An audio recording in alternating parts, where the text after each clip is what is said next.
Good morning, everybody. I want to do another series in my series on the life of Christ. This is number 23, and I call it The Wisdom of the East. The Wisdom of the East. So we're reading Matthew chapter 2, verse 1 to 12, a very familiar passage.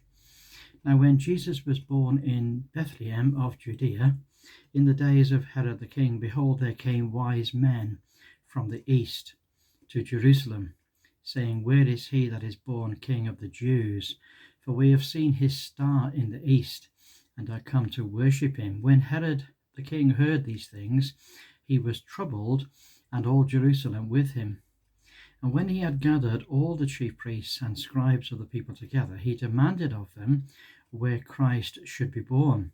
And they said unto him, In Bethlehem of Judea, for thus it is written by the prophet, And thou, Bethlehem, in the land of Judah, art not the least amongst the princes of Judah, for out of thee shall come a governor which shall rule my people Israel.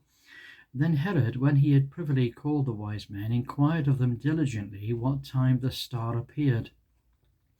And he sent them to Bethlehem, and said, Go and search diligently for the young child, and when you have found him, bring me word again, that I may come and worship him also. When they had heard the king, they departed, and lo, the star which they saw in the east went before them, till it came and stood over where the young child was. When they saw the star, they rejoiced with exceeding great joy. And when they were come into the house, they saw the young child with Mary his mother, and fell down and worshipped him. And when they had opened their treasures, they presented unto him gifts, gold, and frankincense, and myrrh. And being warned of God in a dream that they should not return to Herod, they departed into their own country another way. So this is a very familiar story, isn't it? We all read it every year, at least once a year at Christmas time. So today we come to this charming narrative of the coming of the wise men. This story took place during the reign of Herod the Great. The wise men of the east came to Jerusalem searching for the child king.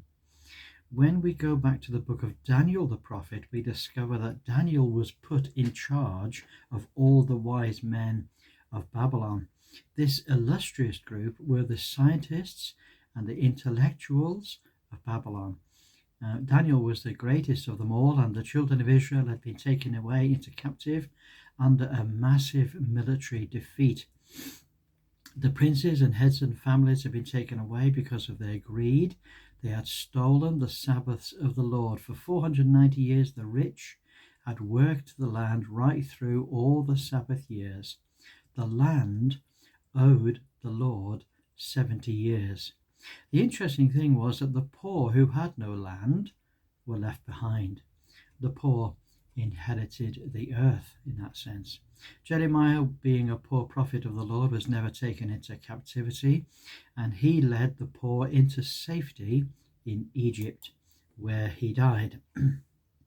When Daniel was in Babylon, the Lord enabled him to rise to the heights of power, becoming effectively prime minister of Babylon.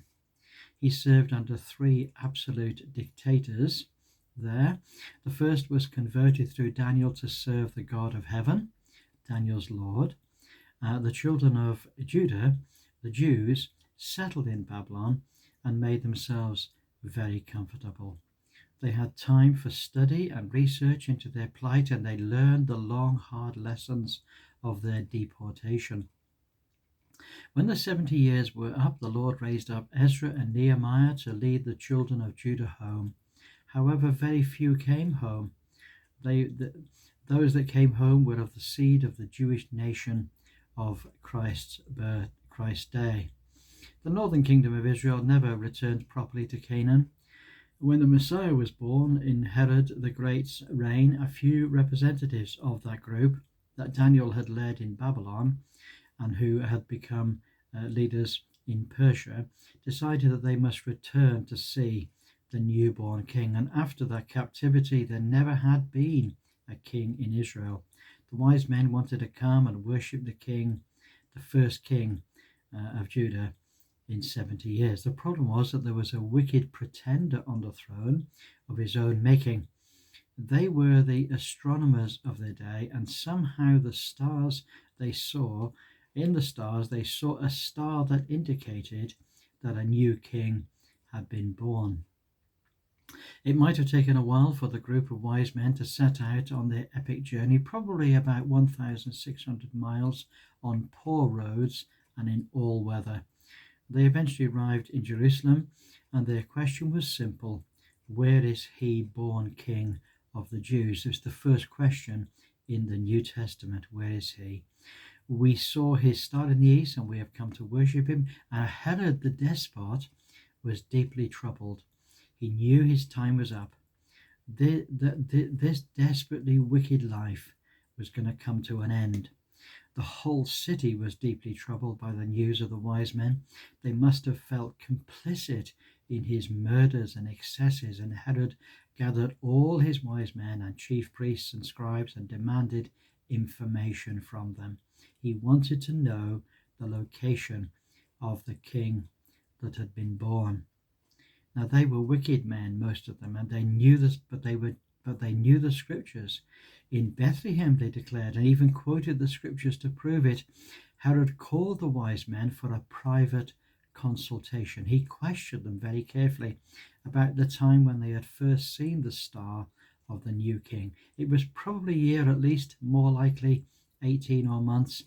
Then he commissioned them, go and search for the young child, he said, and when you have found him, bring me word so that I can come and worship him also. After they'd heard Herod's command, they departed for the short journey, no more than about 6 miles south of Jerusalem.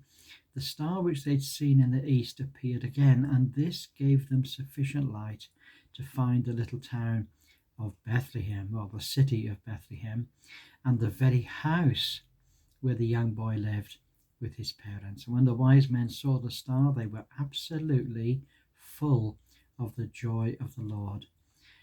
When they were received into the house of Mary and Joseph, they saw the young child, he's not a baby anymore, with his mother Mary, and they fell down and worshipped not her, they worshipped him. They prostrated themselves on the floor before him, and when they had opened their treasures, this was the custom in the East, to bring the very best that they had from their countries, and they presented to him gifts of gold and frankincense and myrrh. Gold spoke of his eternal Godhead, frankincense of his earthly ministry. It burned with a bright light and an exquisite fragrance, and myrrh, the stuff of mummification. All these treasures were of very great value, and they were the most valuable commodities in the ancient world. And it was all given to this little toddler in Bethlehem. They slept the night, but in their dreams an angel of the Lord warned them to go back home by another route, and so they did not go on the northern road back to Jerusalem. They would never be captured by Herod. Joseph also had a dream after they had gone, and they disappear. The little family disappears into the darkness of the road, away from Jerusalem, traveling south in the night. Herod would never catch up with this boy and his family. Well, there we are. That's the incident. Next time we're going to talk about the family escaping into Egypt. And God bless you. We look forward to catching up with you next time. Have a wonderful day. Bye for now.